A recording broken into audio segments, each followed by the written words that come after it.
अस्सलाम वालेकुम व्यूअर्स, क्या हाल चाल है आपका। आई होप कि आप ठीक होंगे। इस वीडियो में हम बात करते हैं थाईलैंड के जो वीज़ा है, बेसिकली है टूरिस्ट वीज़ा, उसके बारे में कि उसकी रिक्वायरमेंट्स क्या है। अभी रिसेंटली मैंने थाईलैंड का वीज़ा दोबारा हासिल किया है। इससे पहले भी मैं कई बार गया हूँ, तो थाईलैंड की वीज़ा की जो रिक्वायरमेंट्स है वो थोड़ी सी चेंज हुई है, तो मैंने कहा आपको भी अपडेट कर दूँ। नॉर्मली जो इससे पहले भी मैंने एक वीडियो बनाई थी, आप में से बहुत सारे लोगों ने उसके थ्रू अप्लाई भी किया है, उसका लिंक भी ऊपर देख सकते हैं आप। और वो मैंने वीडियो बनाई थी, कुछ 1 साल से ऊपर हो गया उसको। अभी मैंने कहा एक दूसरी वीडियो बनाऊं। कुछ ज़्यादा चेंज नहीं हुआ है अभी, लेकिन ये है कि जो पहले चीज़ें थी, जैसे कि आईडी कार्ड की फ़ोटोकॉपी, पासपोर्ट की कॉपी, पासपोर्ट 6 महीने वैलिड होना चाहिए, होटल बुकिंग, कवरिंग लेटर जो है आपकी कंपनी की लेटर हेड पे अगर आप जॉब कर रहे हैं, और अगर बिज़नेस कर रहे हैं तो बिज़नेस लेटर हेड के ऊपर जो कवरिंग लेटर जिसमें आप रिक्वेस्ट करते हैं, ठीक। और उसके साथ साथ जो है बैंक स्टेटमेंट आपका लास्ट 6 मंथ्स का और 2 लाख क्लोजिंग बैलेंस लाजमी होना चाहिए, ठीक है। ये तो नॉर्मल रिक्वायरमेंट्स थी।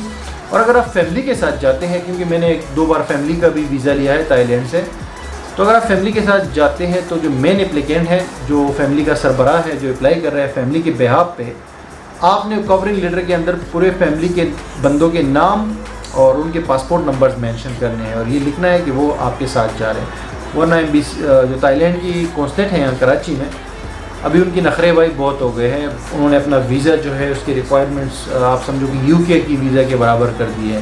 तो यहाँ पे अभी जब आप बैंक स्टेटमेंट देंगे ये थाईलैंड के एम्बेसी के अंदर या कॉन्सुलेट के अंदर, कराची की कॉन्सुलेट की मैं बात कर रहा हूँ, तो उसके साथ आपको एक ब्लैंक चेक देना पड़ेगा। बैंक का जो चेक है, आपकी चेक बुक से वो देना पड़ेगा, इसलिए कि आपकी बैंक ओरिजिनल है या नहीं है। पहले ये नहीं होता था, लेकिन बहुत सारे लोगों ने यहाँ पे ये फ्रॉड किया कि भाई एम्बेसी को जाली बैंक स्टेटमेंट्स दी है, क्योंकि काफ़ी सारे लोगों की 6 महीने की स्टेटमेंट्स नहीं होती, तो एजेंसी वाले या जो भी है उन्होंने जो है आगे सप्लाई की है बैंक स्टेटमेंट फेक, जिसका उनको पता चला है, तो उन्होंने अब बताया है कि भाई आप बैंक स्टेटमेंट के साथ एक चेक लेकर आएंगे क्रॉस, तो उनको फिर पता चलेगा कि ये ओरिजिनल है बैंक स्टेटमेंट।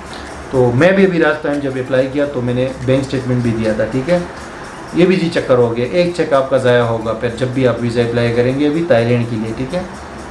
इसके अलावा जो एक तो ये ब्लैंक चेक देना पड़ता है, और अगर आप फर्स्ट टाइम अप्लाई करें तो आपको एफिडेविट लेटर देना पड़ता है।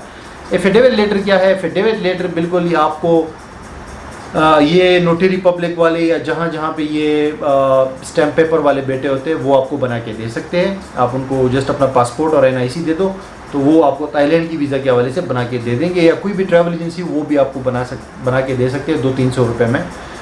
तो वो बेसिकली है एफिडेविट लेटर।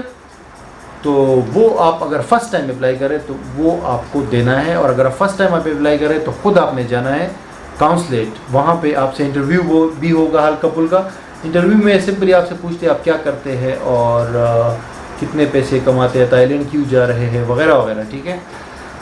और बाकी ये 2 मेन चीज़ें, एफिडेविट लेटर और चेक जो है वो। और अगर आप बिज़नेस करते हैं तो आपसे NTN भी मांगेंगे और टैक्स रिटर्न्स भी मांगेंगे, तो ये भी अपने पास तैयार रखिए अगर आप बिज़नेस करते हैं। अगर आप एम्प्लॉयमेंट करते हैं तो फिर इसकी इतनी ज़रूरत नहीं है, ठीक है। थाईलैंड जो है इन्होंने ये वीज़ा तो अभी भी मतलब 7 दिन के अंदर मिल जाता है। फ़ीस थोड़ी सी बढ़ा दी है, 5000 है, पहले 4000 थी।